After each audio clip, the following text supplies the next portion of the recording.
खबरों का सिलसिला इतना ही, लेते हैं छोटी सी ब्रेक और ब्रेक के बाद आप देख सकेंगे programme big personality with Syed Anwar. Multi speciality hospital Ashraf medical Sargodha. Address Ashraf medical centre, Kainchi Mor, Lahore road, Sargodha. Phone number 0483225200 up to 10। Mobile number 03213335। अस्सलाम वालेकुम, मैं हूं आपका सैयद अनवर अपने प्रोग्राम बिग पर्सनैलिटी के साथ। बिग न्यूज़ का बड़ा प्रोग्राम, और इस बड़े प्रोग्राम में बड़े बड़े लोग आते हैं, बिग पर्सनैलिटीज़ आती हैं। और आज की हमारी पर्सनैलिटी आपसे शायद अभी तक तो पोशीदा हो, लेकिन अहले सरगोदा उन्हें बहुत अच्छी तरह से जानते हैं, इसलिए कि इंसान दोस्त शख्सियत की मालिक हैं। जी बिल्कुल, ख़ातून हैं, और ख़ातून होने के बावजूद मुख्तलिफ शोबा है ज़िंदगी में नुमाया कारनामे अंजाम दे रही हैं। अगर इल्म व अदब की बात की जाए तो शेर व सुखन का एक बड़ा नाम, उनकी बहुत सी कुतब मार्केट में आ चुकी हैं। और अगर उन्हें बतौर लायर देखा जाए तो वो आने वाले वक्तों में ये जो इलेक्शन आ रहा है बार कौंसिल का, उसमें सीनियर नायब सदर का इलेक्शन भी लड़ रही हैं। सादिया हुमा शेख। जी सादिया हुमा शेख, आप अपना तारुफ हवा बहार की है, इल्म व अदब से उनका बहुत गहरा शगफ है। अस्सलाम वालेकुम मैम। वालेकुम अस्सलाम। जी कैसी हैं? अल्हम्दुलिल्लाह। जी सादिया हुमा शेख एक नाम है, और सादिया हुमा शेख साहिबा आप माशाल्लाह हाउस वाइफ हैं, बहुत सी जिम्मेदारी हैं आप पे। आप कैसे वक्त निकाल पाती हैं, यानी एज अ लॉयर भी आप काम कर रही हैं, हाउस वाइफ के तौर पर भी अपनी जिम्मेदारियों को पूरा कर रही हैं, और उसके साथ साथ फिर इल्म व अदब, ये भी बड़ा एक ऐसा खूबसूरत मतलब शायरी जो वैसे ही इंसानी जज्बात की तर्जुमान होती है, माशरे की तर्जुमान होती है, तो इन सब को बैक वक्त आप कैसे टाइम दे पाती हैं? जी अल्हम्दुलिल्लाह, सारे काम साथ साथ चल रहे हैं। अदीब जो है वो तो बाय बर्थ होता है, आपके अंदर नेचुरल वो चीज़ें होती हैं, जब तक आप उन्हें बाहर ना लेके आए तो आप सेटिस्फाइड नहीं होते।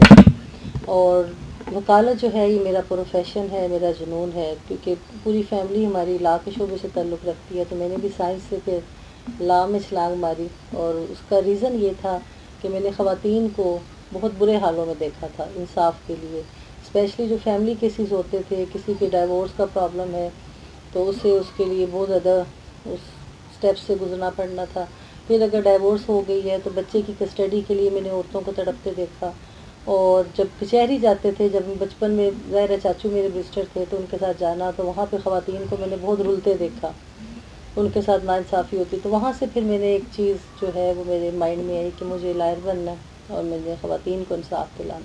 सादिया साहिबा, आपको नहीं लगता कि सिर्फ औरतें ही मजलूम नहीं होती, मर्द भी मजलूम होते हैं? आपने इतनी वकालत की है, हकूक़ निस्वां की बात की है, करनी चाहिए, आपका राइट बनता है, इसलिए कि आप लायर भी हैं और ख़ुद भी सिनफ़ नाजुक से ताल्लुक़ रखती हैं, बल्कि अब तो सिनफ़ नाजुक सिनफ़ आहन बन चुकी है, इसलिए हमारी कमिश्नर भी इस वक्त माशाल्लाह से ख़ातून है।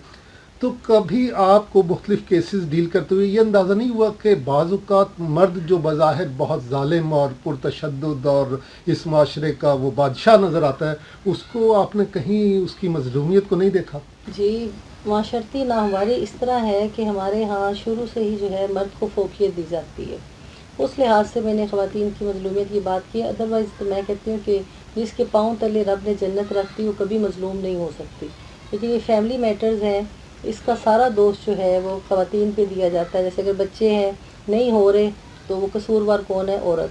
मर्द को कभी कसूरवार नहीं माना जाएगा। और अगर बेटियां हो रही हैं, बेटा नहीं हो रहा, तो उसमें भी कसूरवार कौन है? औरत। मर्द को नहीं माना जाएगा। तो ये मसाइल देखते हुए मेरा जो था रुझान जो था वो ख़वातीन की तरफ था। आज की औरत कल की औरत से बहुत मजबूत है। जब की बात मैं ये कर रही हूँ उस वक्त ख़वातीन वाकई मजलूम थी। आज ख़वातीन ने अपने आप को हर फील्ड में मनवाया, जिसकी एक मिसाल मैं ख़ुद भी हूँ। उस वक़्त मैंने अपने इर्द गिर्द रोती बसोरती ख़वातीन ही देखी थी, और मेरा ये एम था कि मैंने ख़वातीन को ये बताना है कि आपके पाँव के तले रब ने जन्नत रखी है, और जिसके पाँव तले जन्नत हो वो कभी मज़लूम नहीं हो सकती।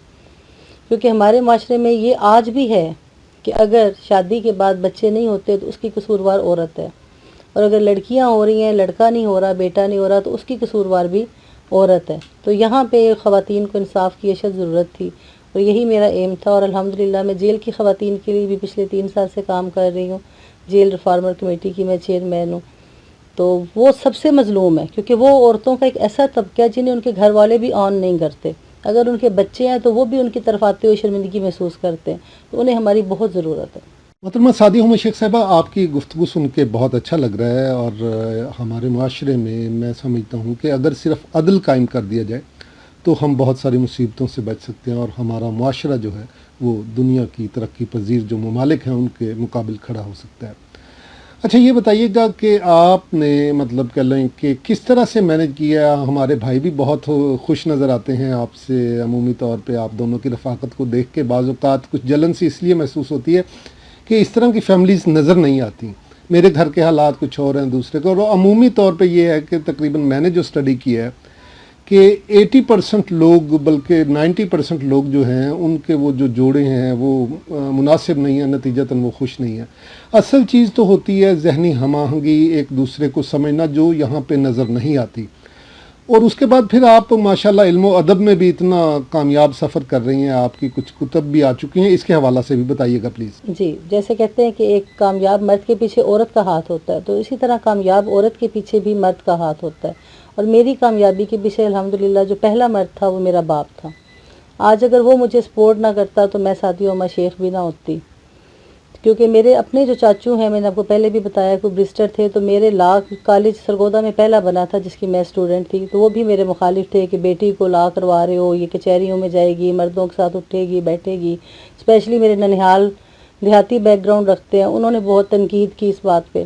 تو آج وہی لوگ ہیں جو اپنی بیٹیاں لے کر میرے پاس کچہری آتے ہیں، میں تو ایز اے لائر وہاں پہ ہوں، اور وہ میرے ایز اے کسٹمر وہاں پہ آتے ہیں اپنی بیٹیوں کے مسائل کے لیے، مجھے پکارتے ہیں سب سے پہلے، تو یہ میرا بہت بڑا آنر ہے۔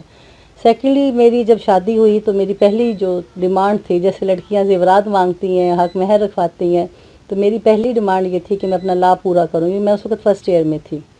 یہاں پہ میرے ہسبینڈ نے میرا ساتھ دیا۔ سسرال کے بارے میں یہی کہوں گی کہ دلیل تھی نہ کوئی حوالہ تھا ان کے پاس، عجب لوگ تھے، بس اختلاف رکھتے تھے۔ تو پھر بعد میں یہی صورتحال سسرال میں بھی ہوئی کہ آج سسرال کے بھی ہر گھر کی میں آئیڈیل ہوں، تو اس طرح پھر یہ سلسلہ چلتا رہا۔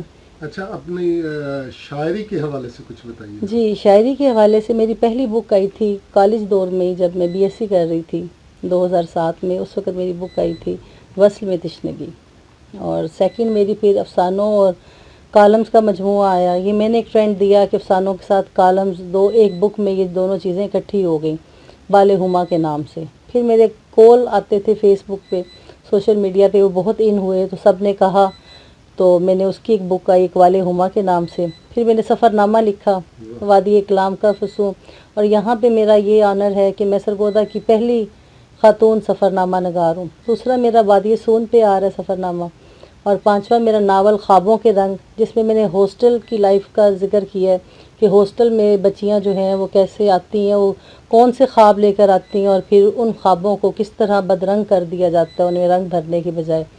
تو وہ ایک ناول ہے جس کے لیے میں کہوں گی کہ ہر کالج یونیورسٹی میں اس کا ہونا بہت ضروری ہے، تاکہ پتہ لگے کہ ہاسٹل لائف کس طرح گزاری جا رہی ہے۔ اب میری چھٹی بک جو آ رہی ہے وہ سیرت پہ ہے، امت کے وکیل، کیونکہ وکیلوں کو لوگوں نے بڑا بدنام کیا ہوا، تو اس حوالے سے میں نے اس میں یہ کوشش کی بتایا جائے کہ پہلے جو وکیل ہیں وہ حضرت محمد صلی اللہ علیہ وسلم ہیں، اور وکیل کا مطلب کیا ہے، اور کس طرح انہوں نے وکالت کی۔ وہ امت کے وکیل ہیں، وہ جانوروں کے وکیل ہیں، وہ پودوں کے وکیل ہیں، وہ عورتوں کے وکیل ہیں، وہ مزدوروں کے وکیل ہیں، وہ بچوں کے وکیل ہیں۔ جی سعدیہ عمر شیخ صاحبہ، آپ نے جس طرح کی چیزیں بتائی ہیں یہ بہت آنریبل ہے، سرگودا کا فخر ہے آپ، اور پہلی خاتون سفر نامہ نگار ہونے کے حوالے سے میں آپ کو بہت مبارکباد بھی پیش کرتا ہوں۔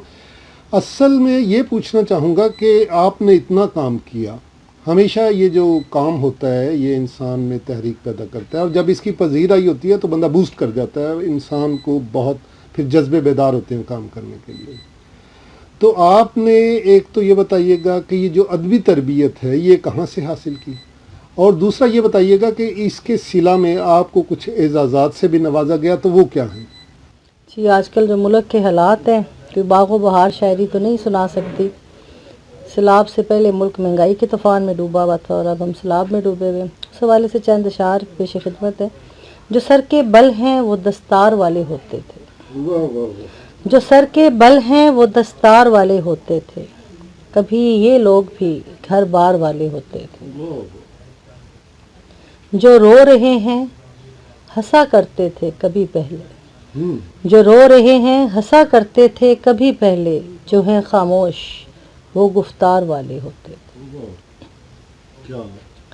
بہا کے لے گیا خوشیاں ہماری سب پانی، हमारे बच्चे भी चहकार वाले होते थे। न जाने किसका गुनाह है हमारे सर आया। ये उस हवाले से कि हमारे जो सियासतदान हैं उन्होंने जाके कहा कि आपके गुनाहों की सज़ा है, यानी कि उन लोगों को कह रहे हैं कि आपके गुनाहों की सज़ा है, तो मेरे ज़हन में उस क्लिक हुआ, न जाने किसका गुनाह है हमारे सर आया, हमारे लोग तो किरदार वाले होते थे। हमारे लोग तो किरदार वाले होते थे।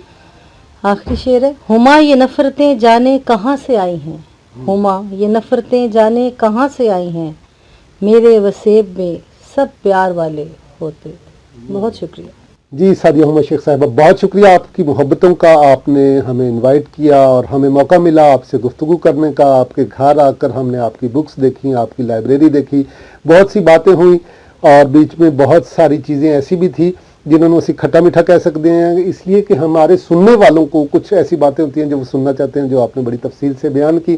ख़वातीन के हवाले से आपने भरपूर वकालत की और अल्लाह आपको कामयाबी दे। जी नाजरीन, आपने प्रोग्राम सुना, कैसा लगा? सादिया हुमा शेख साहिबा से मुलाकात कैसी रही और क्या फीलिंग्स है आपकी? फीडबैक ज़रूर दीजिएगा। एक गज़ल गो शायरा, दूसरी तरफ एक लायर और फिर एक खातून खाना जो अपनी तमाम जिम्मेदारियों को बड़े एहसन तरीक़ा से निभा रही हैं। और ये सबक है, ये पैगाम है उन तमाम ख़वातीन के लिए जो घरों में अपाहज होकर बैठ जाती हैं, हालात का रोना रोती हैं और ख़ुद से हिलना नहीं चाहती। अगर वो भी सादिया हुमा शेख की तरह बाहर निकलें, कोशिश करें, अपने हक़ के लिए आगे आएँ, तो बहुत सारे शोबे ऐसे हैं जो उनकी राह तक रहे हैं। Syed Anwar, big news, Sargodha.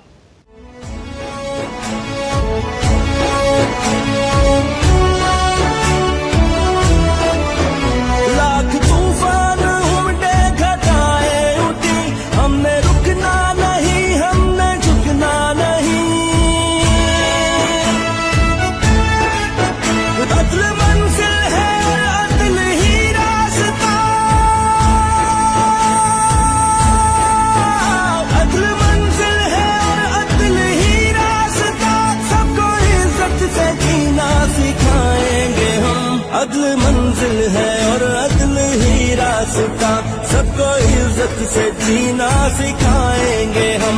तुमने जब भी पुकारा हमें ऐ वतन, तेरे गुलशन को फिर से सजाएंगे हम।